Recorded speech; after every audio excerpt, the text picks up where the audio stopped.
बच्चों, मैं साहिल सर स्वागत करता हूं आपका हमारे इस यूट्यूब चैनल के वीडियो में। आज इस वीडियो में हम क्लास 11 के ज्योग्राफी के उन मोस्ट इंपोर्टेंट क्वेश्चन को करने वाले हैं जो 5 मार्क्स के होने वाले हैं। ये क्वेश्चन एग्जाम में बार बार रिपीट होते रहते हैं। अगर आप भी चाहते हो कि आपका स्कोर बहुत तेजी से बूस्ट हो और 90% तक जाए तो ये वीडियो आज आपके लिए ही है। ठीक है, इस क्वेश्चन में हम करने वाले हैं क्लास 11 के ज्योग्राफी के 5 मार्क्स के इंपॉर्टेंट क्वेश्चन को। तो करते हैं अपने पहले क्वेश्चन से शुरुआत। ठीक है, तो देखो इसका पहला क्वेश्चन क्या कहता है। ठीक है, इसका पहला क्वेश्चन बोलता है आपको कि मृदा निर्माण को प्रभावित करने वाले कारक कौन कौन से हैं। ठीक है, 5 मार्क्स का क्वेश्चन है, बहुत ही इंपॉर्टेंट क्वेश्चन है, बार बार रिपीट होता है। तो देखो सबसे पहले आप क्या करोगे, इसकी प्रस्तावना लिखोगे। प्रस्तावना में क्या लिखोगे कि मृदा पृथ्वी की ऊपरी सतह की वह परत है जिसमें पौधे उगते हैं। इसका निर्माण चट्टानों के अपक्षय तथा जैविक प्रक्रियाओं में लंबे समय में होता है। यानी कि जो मृदा है, जो उसका जो निर्माण है वो अपक्षय की प्रक्रिया के द्वारा। अपक्षय की प्रक्रिया क्या होती है, जब चट्टानें टूट जाती हैं, टूटकर बिखर जाती हैं, ठीक है, तो उसको हम बोलते हैं अपक्षय की प्रक्रिया। तो जो मृदा है वो अपक्षय की प्रक्रिया और जैविक प्रक्रियाओं से लंबे समय में होता है। मृदा निर्माण कई प्राकृतिक कारकों पर निर्भर करता है। अब इसके प्राकृतिक कारक कौन कौन से हैं वो देखो। मृदा निर्माण को प्रभावित करने वाले प्राकृतिक कारक, पहला है आपका मूल सेल। पहला क्या है आपका बेटा, मूल सेल। मूल सेल में क्या याद रखोगे कि मृदा का रंग, बनावट और खनिज तत्व मूल सेल पर निर्भर करते हैं। जैसे बेसाल्ट चट्टान से काली मिट्टी, जो बेसाल्ट चट्टानें होती हैं वो काली, बेसाल्ट चट्टाने से जो होती है वो काली मिट्टी का क्या होता है, निर्माण बनता है। तो याद रखना कि मूल सेल में मृदा का रंग, बनावट और खनिज तत्व मूल सेल पर निर्भर करते हैं, जैसे बेसाल्ट चट्टान से काली मिट्टी का बनना। अगला आपका जलवायु। दूसरा प्रभावित करने वाला कारक है जलवायु। तापमान और वर्षा अपक्षय की गति को प्रभावित करते हैं। यानी कि जो तापमान है, ठीक है, टेम्परेचर है, और जो वर्षा है वो अपक्षय की गति को क्या करते हैं, प्रभावित करते हैं। यानी कि टेम्परेचर और जो बारिश है वो चट्टानों को तोड़ने की गति को क्या करता है, बहुत तेजी से प्रभावित करता है। अधिक वर्षा वाले क्षेत्रों में रासायनिक अपक्षय अधिक होता है। जहां पर वर्षा अधिक होती है वहां पर रासायनिक अपक्षय क्या होता है, बहुत ही ज्यादा होता है। अगला है आपका स्थलाकृति। स्थलाकृतियां क्या होती है, आपको पता होगा कि स्थलाकृति जैसे कि आपका पहाड़, पर्वत, मैदान, पठार, ठीक है, द्वीप, ये सभी क्या होती है, स्थल आकृतियां होती है। अब स्थल आकृतियां भी क्या करती है, मृदा के निर्माण में बहुत बड़ी भूमिका निभाती है। पहला है कि स्थल आकृति में लिखोगे कि समतल भूमि पर मृदा का संचयन अधिक होता है। जो समतल भूमि होती है, मैदानी जो इलाका होता है, वहां पर मृदा जो होता है वहां पर उसका संचयन बहुत ही क्या होता है, अधिक होता है, गति बहुत अधिक होता है। जबकि ढाल वाले क्षेत्रों में अपर्दन के कारण मृदा पतली होती है। जो ढाल वाले क्षेत्र जैसे कि पहाड़ी इलाके हो गए, तो पहाड़ी इलाकों में जो मृदा का जो अपर्दन है वो क्या होता है, मृदा के अपर्दन के कारण मृदा वहां पर पतली होती है। अगला चौथा है आपका जैविक कारक। चौथा आपका क्या है, जैविक कारक। पौधे, सूक्ष्म जीव और जीव जंतु मृदा में ह्यूमस मिलाकर उसकी उर्वरता को बढ़ाते हैं। मिट्टी की फर्टिलिटी को बढ़ाने में, फर्टिलिटी उर्वरता को बढ़ाने में किसका महत्वपूर्ण योगदान होता है, जैविक कारकों में। जैसे पौधे, जब पौधे क्या होते हैं, सड़ गल जाते हैं तो मिट्टी में दब जाते हैं, जिसकी वजह से, ठीक है, उसके अंदर जो भी नाइट्रोजन होता है वो मिट्टी में दोबारा से पुनः मिल जाता है। सूक्ष्म जीव जैसे कि राइजोबियम वगैरह हो गए, ये क्या करते हैं, नाइट्रोजन फिक्सेशन करके ये मिट्टी में ह्यूमस की मात्रा को बढ़ाते हैं, मिट्टी की उर्वरता को बढ़ाते हैं। जीव जंतु मर जाते हैं तो उससे मिट्टी की ह्यूमस की मात्रा क्या हो जाती है, बढ़ जाती है। अगला है आपका समय। समय भी क्या करता है, मृदा के निर्माण को बहुत ज्यादा प्रभावित करता है। मृदा बनने में हजारों वर्ष लगते हैं, जाहिर सी बात है, ठीक है, मृदा को बनने में हजारों वर्ष लगते हैं। अधिक समय मिलने पर मृदा अधिक विकसित हुई, यानी कि जब ज्यादा लंबा समय मिलेगा ना तो मृदा का क्या होगा, विकास बहुत तेजी से होगा। तो ये था आपका पूरा पहला क्वेश्चन। तो पहले क्वेश्चन में आपको याद रखना है, पहला क्वेश्चन है मृदा को प्रभावित करने वाले कारक कौन कौन से हैं। तो आपको याद रखना है, मूल सेल हो गए आपके, जलवायु हो गई, तीसरा आपका स्थलाकृतियां हो गया, चौथा जैविक कारक हो गया, पांचवा आपका समय हो गया। ठीक है, यहीं पर बैठे बैठे मैं तुम्हें याद करवा दूंगा। आगे निष्कर्ष, इसमें निष्कर्ष भी लिखोगे। तो निष्कर्ष कैसे आता है, मृदा निर्माण का जटिल है, मृदा निर्माण की प्रक्रिया क्या बहुत ज्यादा जटिल है और धीमी प्रक्रिया है। धीमी प्रक्रिया का मतलब क्या हो गया, बहुत लंबे समय में क्या करती है, मृदा का निर्माण होता है, जो प्राकृतिक कारकों के संयुक्त रूप से प्रभावित होती है। तो प्राकृतिक कारक क्या करते हैं, मृदा के निर्माण में बहुत ज्यादा प्रभावित करते हैं। ये हो गया इसका निष्कर्ष। अगर आप इसे एग्जाम में लिखते हो ना, पहले इंट्रो करके, फिर उसके पॉइंट, फिर उसका निष्कर्ष, तो देखना तुम्हारे एक भी मार्क्स कटेंगे नहीं, और पक्के के पक्के शोर तुम्हारे 5 मार्क्स जरूर से जरूर मिलेंगे। और सारे क्वेश्चन मैंने इसी तरीके से इसमें लिए हैं, सारे क्वेश्चन के आंसर। ठीक है, अगला क्वेश्चन देखते हैं। अगला क्वेश्चन नंबर 2। क्वेश्चन नंबर 2 क्या कहता है, बृहद संचलन को प्रभावित कीजिए।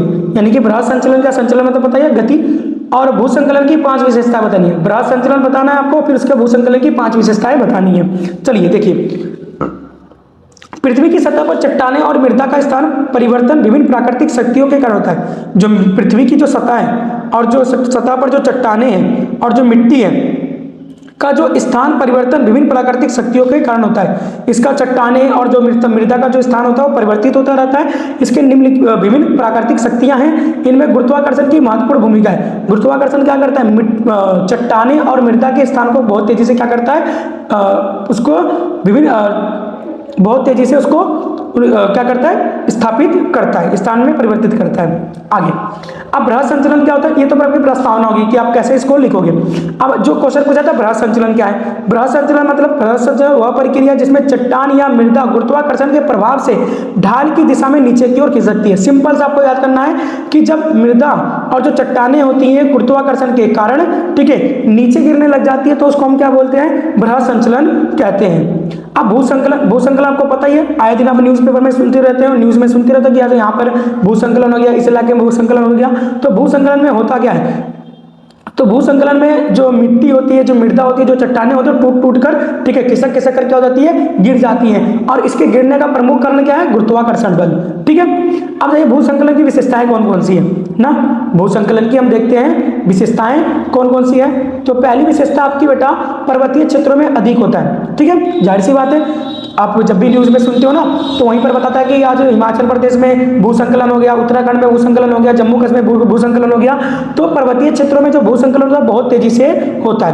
क्या बोला है, पर्वतीय क्षेत्रों में अधिक होता है, इसकी पहली विशेषता हो गई। अधिक ढाल वाले क्षेत्रों में मृदा और चट्टानों में आसानी से खिसकती है। जब चट्टानें जब ढाल ज़्यादा होगी ना, ढाल यानी कि पहाड़ी इलाका ज़्यादा होगा, तो वहाँ पर जो मिट्टी होगी और जो चट्टानें होगी बहुत तेजी से खिसकेंगी। दूसरा है आपका भारी वर्षा या भूकंप से संबंध। ठीक है, यानी कि जो भूसंकलन होता है वो उस इलाके में ज़्यादा आता है जहाँ पर वर्षा ज़्यादा होती है और भूकंप भी जहाँ पर ज़्यादा आता रहता है। अधिक वर्षा मृदा को ढीला कर देती है। जब ज़्यादा बारिश होगी ना तो मृदा जो सॉइल के जो मॉलिक्यूल्स हैं जो एक दूसरे को जकड़ के रखे हुए हैं वो धीरे धीरे टूटने लग जाएंगे और मृदा जो हो जाएगा क्या हो जाएगा, ढीला पड़ जाएगा, जिससे भूसंकलन की संभावना क्या हो जाएगी, बढ़ जाएगी। और जब जहाँ पर भूकंप भी आएगा ना वहाँ पर क्या होगा कि ये धीरे धीरे जो मृदा है वो भी खिसकने लग जाएगी, टूटने लग जाएगी, फटने लग जाएगी।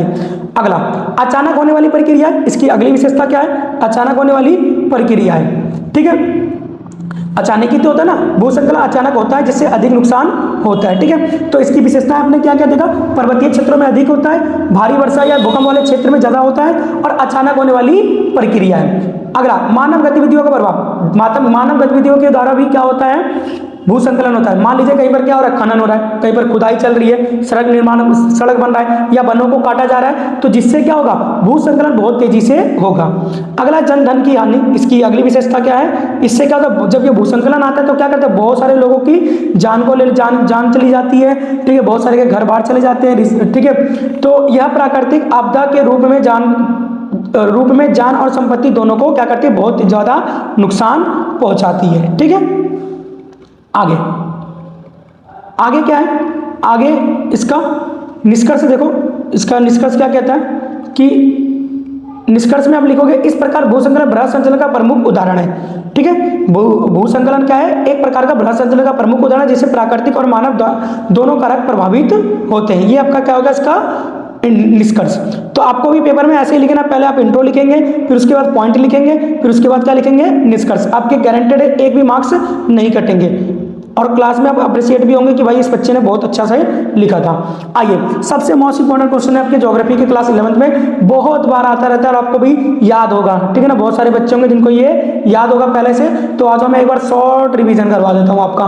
क्या कह रहा है, भारत के पश्चिमी तटीय मैदान और पूर्वी तटीय मैदान के बीच प्रमुख क्या करना है, अंतर करना है। आपको पश्चिमी तटीय मैदान और पूर्वी तटीय मैदान में क्या करना है, अंतर करना है। बहुत ज्यादा मोस्ट इंपॉर्टेंट क्वेश्चन है। ठीक है, चलिए देखते हैं आगे क्या है। प्रस्तावना में क्या लिखोगे आप, प्रस्तावना में देखो कि भारत के तटीय मैदान समुद्र के किनारे स्थित महत्वपूर्ण भौतिक प्रदेश है। भारत के जो तटीय मैदान है वो कहाँ पर है? समुद्र के किनारे पर स्थित है, जिनकी संरचना और विशेषताएं स्पष्ट अंतर पाया जाता है। यानी कि जो भी भारत के समुद्र के किनारे जो तट स्थित है उसमें हमें अंतर देखने को मिलता है। चलिए आगे देखते हैं प्रमुख अंतर कौन कौन से इसकी। ठीक है, प्रमुख अंतर देखा जाए इसकी तो प्रमुख अंतर है इसका स्थिति। क्या है? पहला क्या है? स्थिति। पश्चिमी तटीय मैदान अरब सागर के किनारे है, जबकि पूर्वी तटीय मैदान बंगाल की खाड़ी के किनारे है। ये हो गया आपका भारत का नक्शा। ठीक है, इस तरीके से। तो इधर वाला जो है ये आपका कौन सा हो गया? ये आपका पश्चिमी तटीय मैदान हो गया, और ये आपका कौन सा हो गया?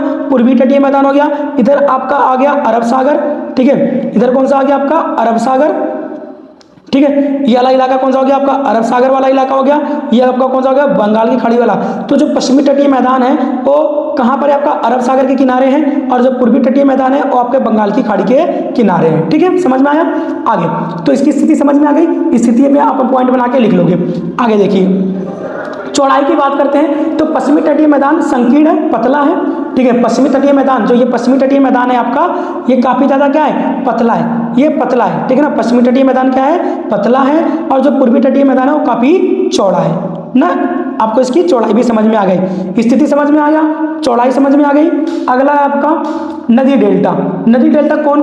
पश्चिमी तट में कौन सी डेल्टाएं बनती हैं और पूर्वी तट में? तो बोला पश्चिमी तट पर नदियां छोटे मुहाने बनाती हैं। पश्चिमी तट पे जो नदियां होती हैं वो क्या करते हैं? बहुत छोटे छोटे मुहाने बनाती हैं, जबकि पूर्वी तट पर गंगा, गोदावरी आदि नदियां बड़े डेल्टा बनाती हैं। गंगा हो गई, गोदावरी हो गई, और जो ये नदियां हो गई ये बड़े डेल्टा बनाती हैं। तो आपको कौन कौन से पॉइंट याद करने थे? एक तो स्थिति याद करना है। जब भी आपसे क्वेश्चन पूछे पश्चिमी तटीय मैदान और पूर्वी तटीय मैदान में क्या करना है? आपको अंतर बताना है। तो आप इसकी पहले स्थिति बताइएगा, फिर इसकी चौड़ाई बताइएगा, फिर उसके नदी डेल्टा बताइएगा।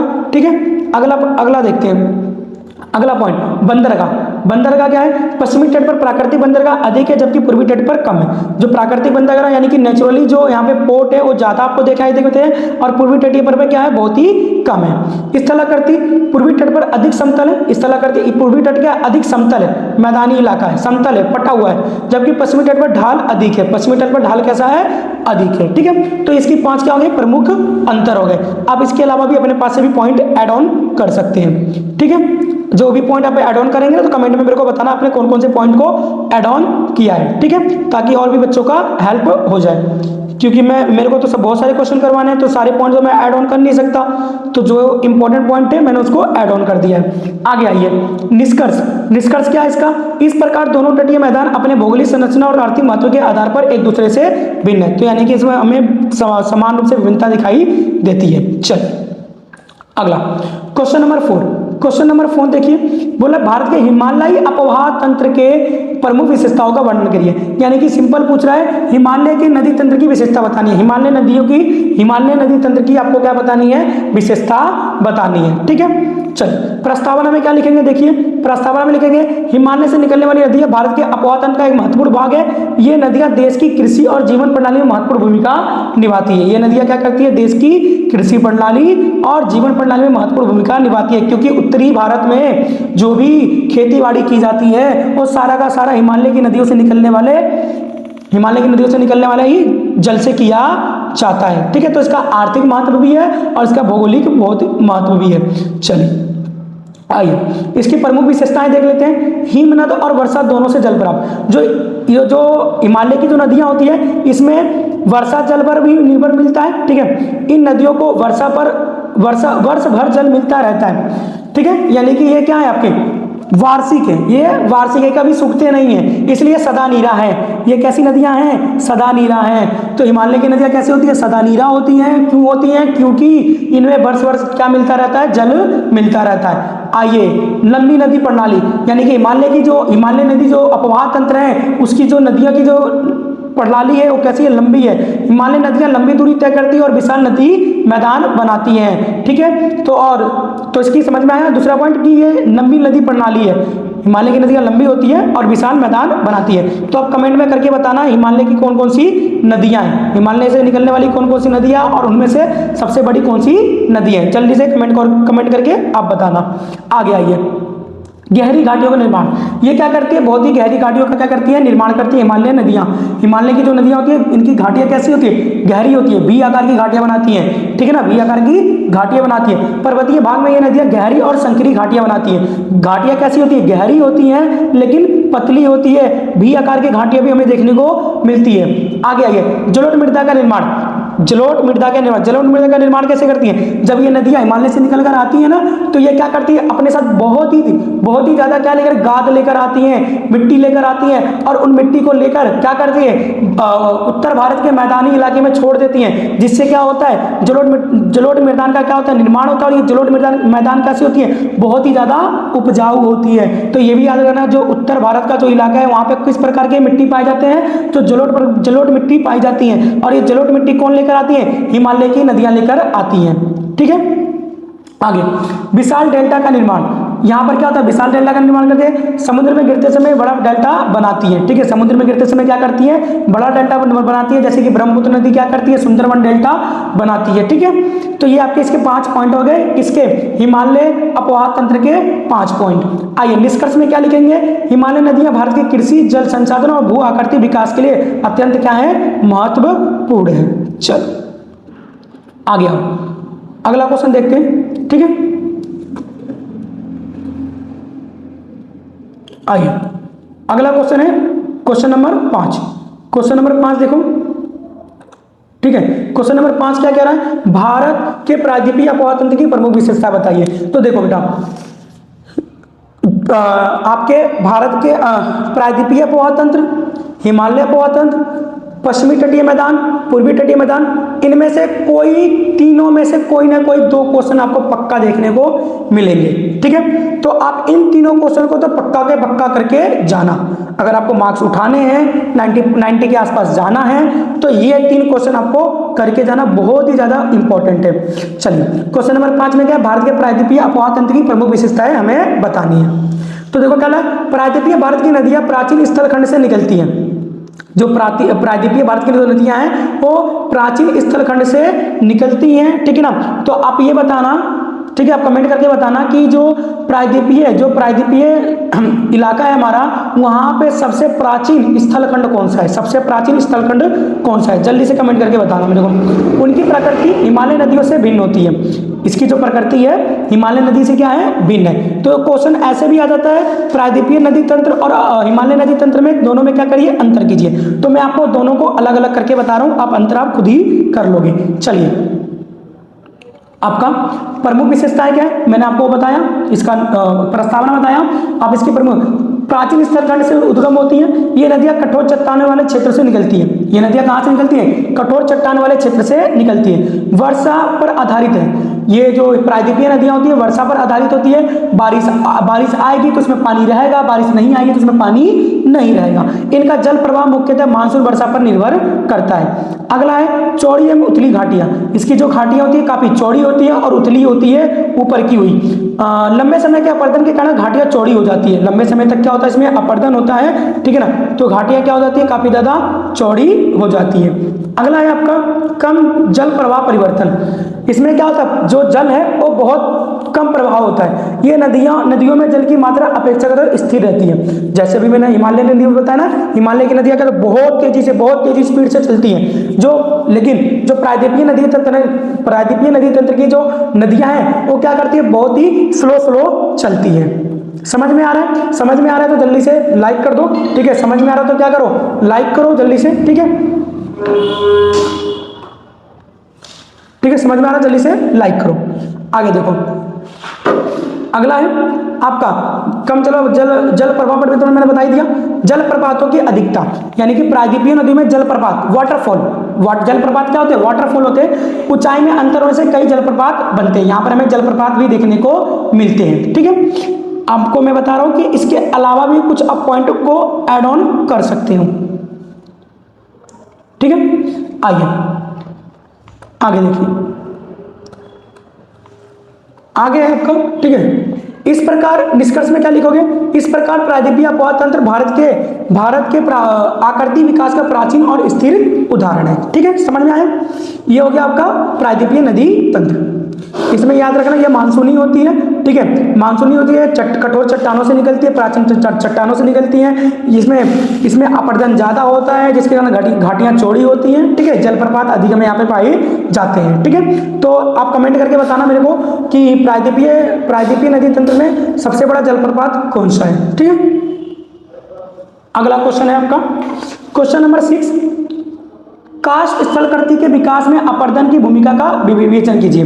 बोला है काष्ठ स्थलाकृति के विकास में अपरदन की भूमिका का विवेचन कीजिए। काष्ठ स्थल क्षेत्र में विकसित होने वाली 5 प्रमुख अपरदनात्मक स्थल रूपों का वर्णन कीजिए। तो आप पहले सबसे समझते हैं काष्ठ स्थलाकृति क्या होती है, ठीक है। काष्ठ स्थल आकृतियां होती क्या है, तो देखिए काष्ठ स्थल आकृतियां उन क्षेत्रों में विकसित होती है जहां चूना पत्थर अधिक मात्रा में पाया जाता है। जहां पर चूना पत्थर अधिक मात्रा में पाया जाता है वहां पर काष्ठ स्थलाकृतियां ज्यादा पाई जाती हैं। इन क्षेत्रों में जल द्वारा घुलन क्रिया के कारण विशेष प्रकार की स्थलाकृति बनती है।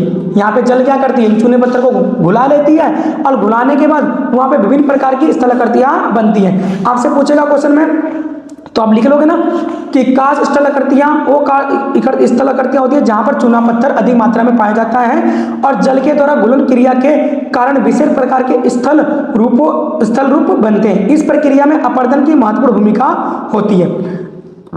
तो अपरदन मतलब तो आपको पता ही होगा, ठीक है, कि अपरदन मतलब क्या होता है, मिट्टी का कटाव हो जाना, ठीक है।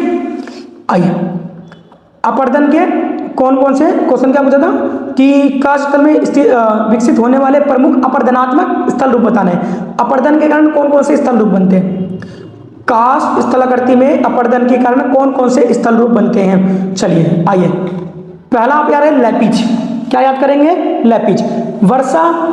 वर्षा जल चूना पत्थर की सतह को घोलकर संकरी खांचे बना देते हैं, इससे सतह असमतल हो जाती है। क्या बोला है, जो वर्षा होता है जल चूना पत्थर की सतह को घोलकर संकरी खांचे बना देती है, इससे सतह क्या हो जाती है, असमतल हो जाती है। तो पहला स्थलाकृति याद करोगे आप लैपिस, ठीक है। दूसरा बेटा आपका सिंघोल, क्या है, सिंघोल। भूमिगत जल द्वारा चट्टान को घुल जाने से सतह पर गोलाकार गड्ढे बन जाते हैं, इन्हें सिंघोल कहते हैं। भूमिगत जल के द्वारा चट्टान के घुल जाने से क्या होता है, सतह पर गोलाकार गड्ढे बन जाते हैं। ये एक प्रकार का गोलाकार गड्ढा है। सिंघोल क्या होता है, गोलाकार गड्ढा होता है। गोलाकार क्या होता है, गड्ढा होता है, ठीक है ना। तो पहला था आपका लैपिज, दूसरा आपका क्या चीज, सिंघोल। चलिए तीसरे की बात करते हैं। तीसरा आपका है डोलाइन, क्या है, डोलाइन। सिंघोल के बड़े रूप को डोलाइन कहते हैं। यह धीरे धीरे जल के घुलने से बनता है। सिंघोल मैंने बताया एक क्या होता है, गोलाकार गड्ढा होता है, लेकिन जब ये सिंघोल क्या हो जाता है, जब बड़ा हो जाता है, जब सिंघोल बड़ा हो जाता है तो डोलाइन बन जाता है। क्या बन जाता है, डोलाइन। सिंघोल के बड़ा हो जाने से डोलाइन बनता है, यह धीरे धीरे जल के घुलने से बनता है। अगला है काष्ठ गुफाएं, ठीक है। काष्ठ गुफाएं केव्स, जल चट्टानों को अंदर से घोलता है, जल चट्टानों को अंदर से घोलता है, जिससे भूमिगत गुफाएं बनती है। जल क्या करता है, चट्टानों को अंदर ही अंदर क्या कर देता है, घोल देता है, जिससे क्या बनती है, भूमिगत गुफाएं बन जाती है। युवाला अगला है आपका, अगला स्थलाकृति है युवाला। कई डोलाइन मिलकर बड़े अवसाद का निर्माण करते हैं, जिसे युवाला कहते हैं। जब बहुत सारे डोलाइन मिल जाते हैं तो बड़े अवसाद का क्या करते हैं, निर्माण करते हैं, जिसे हम क्या बोलते हैं, युवाला कहते हैं। तो काष्ठ स्थलाकृति अपरदन के कारण बनने वाली स्थलाकृतियां कौन कौन से हैं, लैपिज है आपका, सिंघोल है, डोलाइन है, काष्ठ गुफाएं हैं और युवाला है। क्या है आपका, युवाला, ठीक है। निष्कर्ष में क्या लिखोगे, काष्ठ स्थलाकृति जल द्वारा होने वाली घुलन क्रियाएं, काष्ठ स्थलाकृति किसके द्वारा होती है, जल के द्वारा होती है, और अपरदन का परिणाम जिससे विशिष्ट स्थलाकृति क्या होती है, विकसित होती है, ठीक है। आगे अगला इंपॉर्टेंट क्वेश्चन है, मोस्ट इंपॉर्टेंट है, अपक्षय को परिभाषित कीजिए। अपक्षय क्या होता है, अपक्षय के प्रमुख प्रकारों का वर्णन कीजिए। अपक्षय क्या होता है और अपक्षय के आपको क्या करना है, प्रमुख प्रकारों का वर्णन करना है। चलिए प्रस्तावना में क्या लिखेंगे आप, ठीक है। अपक्षय के प्रस्तावना में क्या लिखेंगे कि पृथ्वी की सतह पर चट्टानों का धीरे धीरे टूटना एक प्राकृतिक प्रक्रिया, जिसे अपक्षय कहते हैं। जब पृथ्वी के सतह की जो चट्टानें हैं वो धीरे धीरे टूट जाती हैं, जो एक प्रकार की प्राकृतिक प्रक्रिया होती है, जिसे हम क्या कहते हैं, अपक्षय कहते हैं। यह स्थल रूप निर्माण की प्रारंभिक प्रक्रिया है। ये स्थल रूप निर्माण की क्या है, प्रारंभिक प्रक्रिया है। तो अगर मान लो एमसीक्यू में आ गया कि बताइए स्थल रूप निर्माण की प्रारंभिक प्रक्रिया क्या है, तो उसका ऑप्शन क्या लगाएंगे आप, अपक्षय बताएंगे। ठीक है। और अक्षय में होता क्या, चट्टानें धीरे धीरे टूटकर बिखर जाती हैं। चलिए, अक्षय के प्रकार कौन कौन से हैं? एक है भौतिक अक्षय, फिजिकल। फिजिकली क्या है कि तापमान में परिवर्तन, जमाव और पिघलाव के कारण चट्टानें टूट जाती हैं। तापमान के कारण, जमाव के कारण, पिघलाव के कारण चट्टानें टूट जाती हैं, परंतु उनकी रासायनिक संरचना बदलती नहीं है। इनको हम क्या बोलते हैं? भौतिक अक्षय। भौतिक अक्षय में क्या होता है? भौतिक अक्षय में याद रखना, तापमान याद रखना, जमाव याद रखना, पिघलाव याद रखना, ठीक है, या फिर वायु याद रखना, ये सारे भौतिक अक्षय होते हैं। अगला रासायनिक अक्षय, जल, कार्बन डाइऑक्साइड, जल, ऑक्सीजन और कार्बन डाइऑक्साइड के प्रभाव से चट्टानों की रासायनिक संरचना बदलती है। जल के कारण, ऑक्सीजन के कारण और कार्बन डाइऑक्साइड के कारण क्या है? चट्टानों की रासायनिक संरचना बदल जाती है, जिसे रासायनिक अक्षय कहते हैं। जैविक अक्षय क्या होता है? पौधों की जड़ें, जीव जंतु और सूक्ष्म जीव चट्टानों को तोड़ते हैं। पौधों की जड़ें, जीव जंतु और सूक्ष्म जीव क्या करते हैं? चट्टानों को तोड़ते हैं, जिसे हम क्या बोलते हैं? जैविक अक्षय कहते हैं। ठीक है, समझ में आया? अगला, इसके निष्कर्ष क्या करोगे? इस प्रकार अक्षय चट्टानों को मृदा में बदलने की महत्वपूर्ण प्रक्रिया है और स्थल रूप निर्माण में आधार प्रदान करता है। ठीक है, अगला मोस्ट इंपोर्टेंट क्वेश्चन है, मोस्ट इंपोर्टेंट क्वेश्चन है। अब पेपर उठा के देखना, बहुत सारे पेपरों में यह क्वेश्चन आया हुआ है। कौन सी नदी चेमायुंगडुंग नदी हिमनद से निकलती है? कौन सी नदी चेमायुंगडुंग हिमनद से निकलती है? इसके 4 प्रमुख गुण लिखिए। आपको बताना है चेमायुंगडुंग हिमनद से निकलने वाली नदी। चलिए, हिमालय से निकलने वाली नदियां भारत की प्रमुख नदी प्रणाली का निर्माण करती हैं और देश के भौगोलिक तथा आर्थिक जीवन में महत्वपूर्ण भूमिका निभाती हैं। हिमालय से निकलने वाली नदियां, ठीक है, एक प्रमुख नदी प्रणाली बनाती हैं और ये भारत के आर्थिक और भौगोलिक जीवन में क्या करती है? महत्वपूर्ण भूमिका निभाती है। इसका हो गया प्रस्तावना, इंट्रोडक्शन हो गया। अब उत्तर में क्या है? चेमायुंगडुंग हिमनद से ब्रह्मपुत्र नदी निकलती है। कौन सी नदी निकलती है? ब्रह्मपुत्र नदी निकलती है। चलिए, ठीक है, अब ये बताइएगा कमेंट करके कि ब्रह्मपुत्र नदी को असम में किस नाम से जाना जाता है? ब्रह्मपुत्र नदी को असम में किस नाम से जाना जाता है? ठीक है, कमेंट करके बताइएगा आप। ठीक है, अगर समझ में आ रहा है तो लाइक करो जल्दी से, ठीक है, अपने दोस्तों को भी शेयर करो और चैनल को सब्सक्राइब कर लो, क्योंकि इसका अगले पार्ट भी बहुत ही जल्द आने वाला है। जैसे जैसे आप रिस्पॉन्स करते जाओगे उतनी तेजी से मैं क्या करूँगा? वीडियो आपको प्रोवाइड करवाते रहूँगा। चलिए, लंबी और विशाल नदी, जो हमें गुण बताना है तो ब्रह्मपुत्र नदी का हम गुण बताएंगे, ठीक है ना, कंफ्यूज मत हो। चेमायुंगडुंग एक हिमनद है, यहाँ से निकलने वाली नदी कौन सी है? ब्रह्मपुत्र नदी है। तो इसकी पहली क्या है? लंबी और विशाल नदी है। यह एशिया की प्रमुख नदियों में से एक है और लंबी दूरी तय करती है। एशिया की प्रमुख नदियों में से एक है और यह लंबी दूरी तय करती है। दिशा परिवर्तन, तिब्बत से बहते हुए अचानक दक्षिण की ओर मुड़ जाती है। तिब्बत से निकलती है, ठीक है ना, और अचानक दक्षिण की ओर क्या करती है? मुड़ जाती है। बाढ़ की प्रवृत्ति, असम के मैदान में अधिक वर्षा के कारण इसमें बाढ़ की संभावना रहती है। ठीक है, अगला चौथा, उपजाऊ मैदान का निर्माण। ये क्या करती है? उपजाऊ मैदान का निर्माण करती है। यह नदी अपने साथ उपजाऊ जलोढ़ मिट्टी लाकर मैदान का निर्माण करती है। निष्कर्ष में ब्रह्मपुत्र नदी हिमालय अपोह तंत्र की एक महत्वपूर्ण नदी है। समझ में आया? चलिए, क्वेश्चन नंबर 9 बहुत ही इंपॉर्टेंट क्वेश्चन है। मैं सारे के सारे बेटा इंपॉर्टेंट क्वेश्चन ही लेकर आया हूं, ठीक है। एक भी ऐसा क्वेश्चन नहीं है जो पेपर में ना आया हो, कोई भी क्वेश्चन ऐसा नहीं है जो मैंने अपने आप से लिया हो। ये सारे के सारे आपके PYQ हैं, ठीक है। तो मैं बहुत ही अच्छी तरीके से एनालाइज किया हूं। करीबन 10 साल के क्वेश्चन को एनालाइज करने के बाद मैं इन सारे क्वेश्चन को निकाला हूं, ठीक है। देखिए, महाद्वीपीय विस्थापन सिद्धांत के समर्थन में प्रस्तुत प्रमाणों की व्याख्या कीजिए। आपको बताना कि जो महाद्वीपीय विस्थापन सिद्धांत है उसके प्रमाण कौन कौन से। चलिए, प्रस्तावना में क्या लिखेंगे? महाद्वीपीय विस्थापन सिद्धांत के अनुसार पहले सभी महाद्वीप एक साथ जुड़े हुए थे। महाद्वीपीय विस्थापन सिद्धांत क्या कहता है कि सभी महाद्वीप पहले एक साथ जुड़े हुए थे। अब आप कमेंट करके बताइए कि जब सारे महाद्वीप एक साथ जुड़े हुए थे तो उनको हम किस नाम से जानते थे। चलिए, और बाद में अलग अलग हो गए। यह सिद्धांत वैज्ञानिक अल्फ्रेड वेगनर द्वारा प्रस्तुत किया गया था। महाद्वीपीय विस्थापन का सिद्धांत कौन से वैज्ञानिक के द्वारा? अल्फ्रेड वेगनर के द्वारा प्रस्तुत किया गया था। अब इसके प्रमुख प्रमाण कौन कौन से? महाद्वीपों का जिग्सो मिलन। जिग्सो मिलन क्या होता है? तट के किनारों का मिलना। तट के किनारों का क्या मिलना, ठीक है ना, या महाद्वीप के किनारों का मिलना, उसको हम बोलते हैं जिग्सो मिलन। तो अफ्रीका और दक्षिण अमेरिका के तट आपस में मिलते हुए प्रतीत होते हैं, इसलिए हम क्या बोलते हैं कि जो पहले के जो महाद्वीप थे सारे के सारे एक ही थे। जीवाश्म प्रमाण, अगला क्या है, जीवाश्म प्रमाण।